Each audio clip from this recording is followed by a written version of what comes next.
What if faith without works is dead does not mean you earn salvation? What if James is not fighting Paul, but fighting fake faith?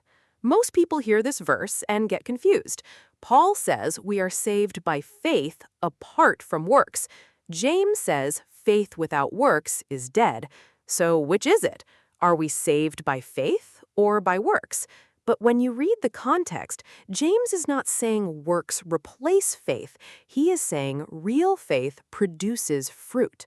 Before we start, click the first link in the description for your free ultimate study guide, Messianic Prophecies from every book of the Old Testament. Number 1. James is talking about empty words. James gives a simple example. Someone says they have faith, but they see a brother or sister without food or clothing and do nothing.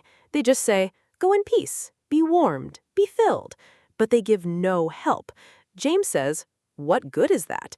That is the point. He is not attacking genuine faith. He is attacking a faith that exists only as a claim, a sentence, a religious label. A person says, I believe, but nothing in their life responds to mercy, obedience, or love. That is the first secret. James is not asking whether faith is important. He is asking whether the faith is alive.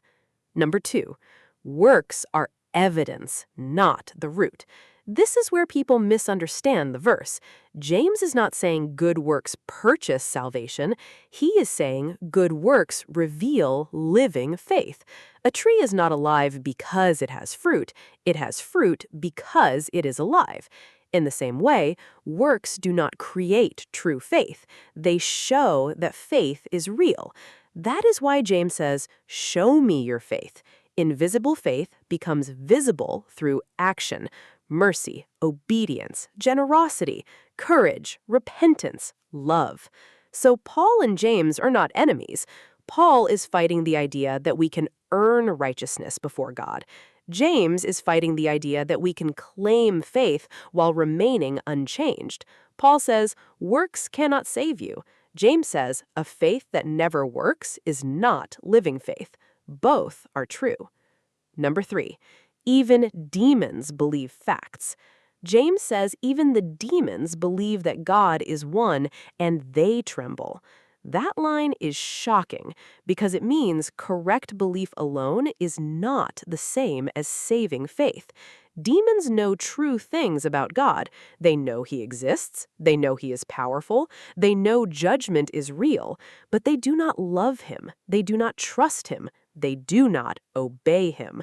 So James is warning us, you can believe accurate information and still not have surrendered faith.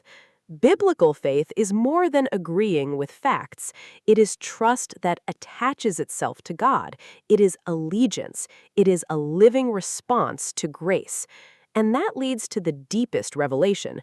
Faith and works are not competitors. They are like root and fruit. Faith is the root. Works are the fruit. If there is no fruit at all, James says we have to ask whether the root is alive.